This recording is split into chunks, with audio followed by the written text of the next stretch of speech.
a story we've all been told. A story about how business is built and how success is supposed to look. It's a story where youth is the ultimate prize. We see it on the magazine covers and on our screens. The brilliant young founder who changed the world from his dorm room. And while that's an inspiring story, true enough, it isn't the whole story, not by a long shot. What if the narrative has it all wrong? What if the real secret to building something that lasts, something with meaning and sustainable wealth, isn't about the boundless energy of a 25-year-old, but about the deep wisdom you've earned by 55? If you've ever felt like your best years are behind you, if you feel like you've been passed over for an opportunity or felt that dread that your experience has become irrelevant, then I need for you to stay with me, because I want to show you how your age is the one advantage that no one else can copy. It's your secret weapon, and it's time you learn how to use it. Welcome to Waves of Change. This is my journey of retiring, relocating, and writing what peace means for me. Because you're never too late, and your peace is never too far. Let's be honest for a moment. It can feel like the world is moving so fast that it's designed to leave us behind. There's a quiet, unspoken belief that after a certain age, we're on the slow, gentle decline towards retirement. Maybe you felt this personally. Maybe this sounds familiar. You gave a company 20 years of your life, poured everything you had into it, then one day you were restructured, laid off. And as you started to look for what's next, all you saw were jobs asking for digital natives. It's a shock to the system, a feeling that can make you feel invisible in a professional world you helped build. Or maybe you're still in your role, but you see the big projects and promotions going to younger colleagues, stuck and underutilized. All those years of knowledge just sitting there untapped while the next shiny thing gets all the attention. It's a quiet frustration that can eat away at you. Slowly, you start to believe the story yourself. You start thinking, maybe it is too late for me. You start telling yourself, I don't have the energy I used to. Or that one we hear most often, I'm just not a tech person. I'm not techie. This fear around technology is one of the biggest hurdles we place in our own way. We look at the world of online business and social media, and it feels like a foreign land where we don't know the language. It feels like a giant wall between our hard-earned wisdom and the way the world works today. We tell ourselves we've aged out, that our experience is an analog relic in a digital world. I'm here to tell you that story is not only holding you back, it's factually wrong. Letting go of it is the first most important step toward building your next and possibly greatest chapter. Because while you've been busy gathering experience, the facts have been gathered too, and they tell a very different story. This idea that entrepreneurship is a young person's game is one of the most stubborn myths out there. I watch this podcast called Social Proof with David and Donnie, and he has a lot of young entrepreneurs, CEOs, just doing a great job. But when you look at the actual facts, the research from places like MIT, Harvard, and the U.S. Census Bureau, the picture changes completely. They found that the average age of a founder of a high-growth company isn't 25, it's 45. A 50-year-old founder is nearly twice as likely to build a highly successful company as a 30-year-old. A 60-year-old founder is 3 times as likely. So does this sound like a disadvantage to you? Not for a second. These numbers point to a fundamental truth. Your age isn't a liability. It's a collection of powerful assets that younger people simply haven't had the time to earn. First, you have wisdom, not just information. A young founder can study spreadsheets all day long to figure out what people need. You already have a sense of it. You have decades of recognizing patterns. You've seen recessions come and go. You've seen fads catch on fire then burn out, while the things that truly mattered stay around. You have a deep, intuitive understanding of people, what motivates them, what their real problems are. And you have a roadmap born from experience. You've already made the mistakes that a younger founder is about to spend a lot of money to make. Second, your network is built on real relationships.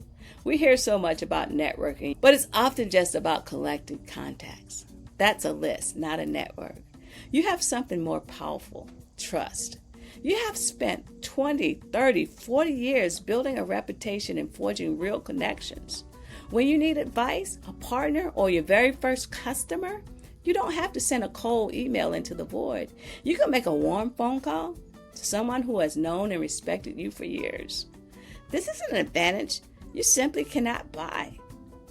And then there's the resilience that's only forged in fire. You've probably navigated economic downturns, managed difficult people, juggled family crises, and weathered personal storms. So when a big client walks away or a launch doesn't go as planned, a younger person might see it as the end of the world. But for you, it's just another challenge to be managed. You don't get rattled as easy because you have perspective. You know that setbacks are a part of the journey, not the end of the road. That a steady hand is a precious gift in a chaotic world of building something new. Finally, let's be practical. You have a different relationship with financial reality. This doesn't mean every 50-year-old or over 50-year-old has it all figured out, but you more likely have a more grounded understanding of money. You might have a home, some savings, or just the wisdom not to chase growth at any cost. That stability gives you the freedom to make smarter, more sustainable choices and to build from a place of passion, not desperation. Now, if you think this is just a nice theory, think about the people who have walked this path. The world of business is full of icons who didn't truly hit their stride until an age where society might have counted them out. Take Bernie Marcus. He was 49 years old and had just been fired from his job as an executive. For many, that would have felt like the end, but for him, it was just the beginning. He took everything he knew about retail and with his partner, Arthur Blank, started a little store you might have heard of, the Home Depot. He used his decade of experience to see a need no one else was filling. But let's check out Julie Wainwright.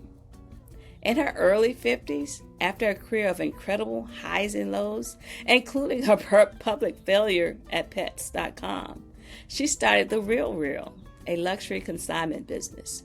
She used her lifetime of executive experience to build a trusted brand in a market that demanded it, completely changing her industry. Her age and her experience were her credentials. These stories aren't just about becoming titans of industries. Let's check out Jaswat Kular was 60 when she launched her business, Jaswat's Kitchen. She just wanted an easier way to share traditional Indian recipes with her kids. What started as a solution for her family, born from a lifetime of knowledge, grew into a business with products in over 100 stores. And I know this because I've lived it myself. After years in my own career, I took my passion for wellness and started my own company for serenity's sake. I took the lessons I learned and wrote 3 books, Your Mindful Life, The Positive Path, and Move Smart, Spend Less. And I also created an online course for teenage girls called Girl, Unleash Your Superpower to help teens on their journey. The thread connecting all of these stories is clear. These people did not succeed in spite of their age. They succeeded because of it. Their wisdom, their network, and their life experience were the very foundations of everything they built. So how do you do it? How do you take this powerful idea and turn it into something real? It begins with a clear path. First, it starts in a shift in how you see yourself. For decades, many of us were trained to think like employees. It's just the nature of the beast. You trade your time for a paycheck. The most important shift is to start thinking like an owner. An owner just doesn't do a job. They build an asset. Stop looking for another job and start designing what I call your paid passion project. This isn't a word game, it's a deep shift in identity. Your value is no longer set by a boss, it's determined by the problems you solve. Second, take inventory of your gifts. You are sitting on a treasure chest of experience, but you have to open it to see what's inside. Get a notebook and really think about these questions. Go beyond job titles. For the last 30 years, what problems have people always come to you to solve?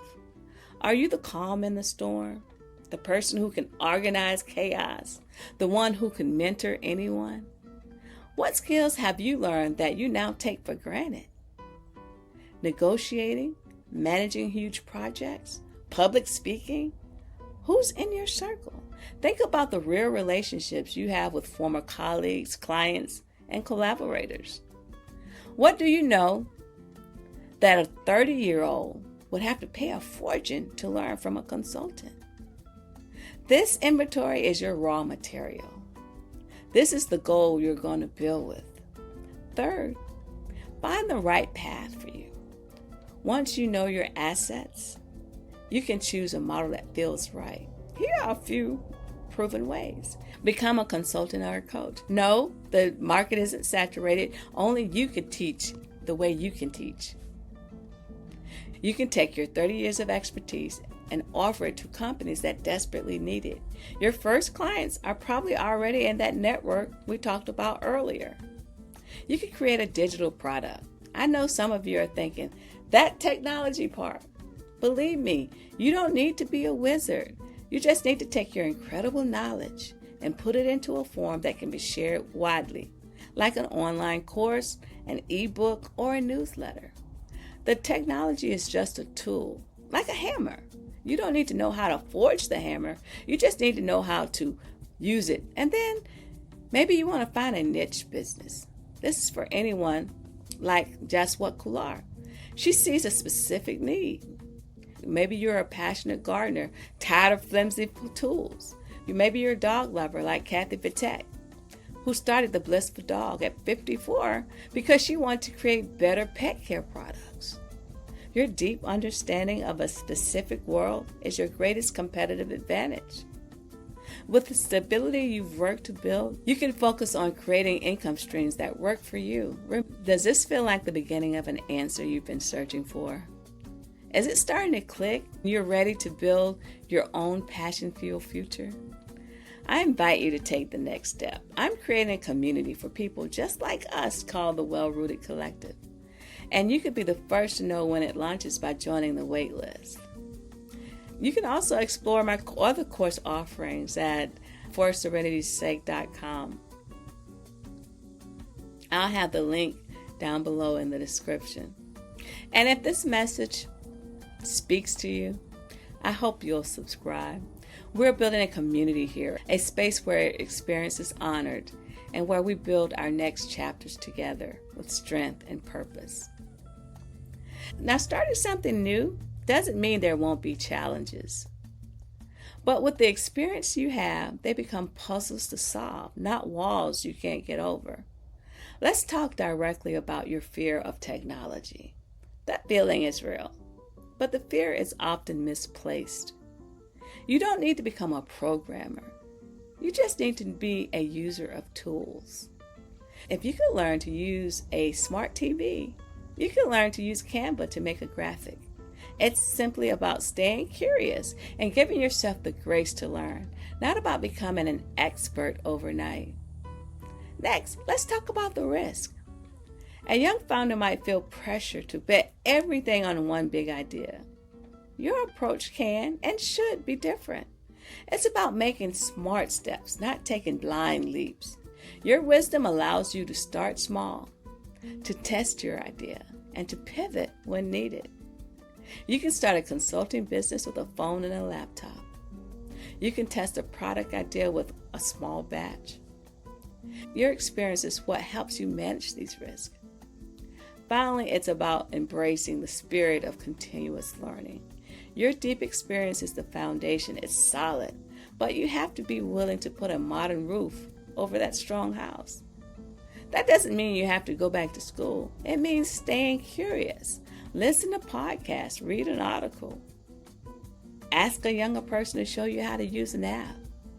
The combination of your deep well of wisdom with new information will make you truly unstoppable. For far too long, we've listened to the narrative that says our value declines with age. Today, we stand firm and we say no more. The facts prove it, the stories of others confirm it, and deep down, you know it. Your gray hairs are not a sign that you're obsolete. They are medals of wisdom. Your career history is not just a resume. It's a library of priceless lessons. The world needs you. Your wisdom, your resilience, your patience, and your perspective. Your greatest work is not behind you. It's waiting for you to create it. There's a beautiful scripture that says it all from the book of Job, chapter 12, verse 12. Wisdom is with the aged, and understanding in length of days. This text reminds us that true insight isn't a gift of fleeting youth, but something forged over a lifetime.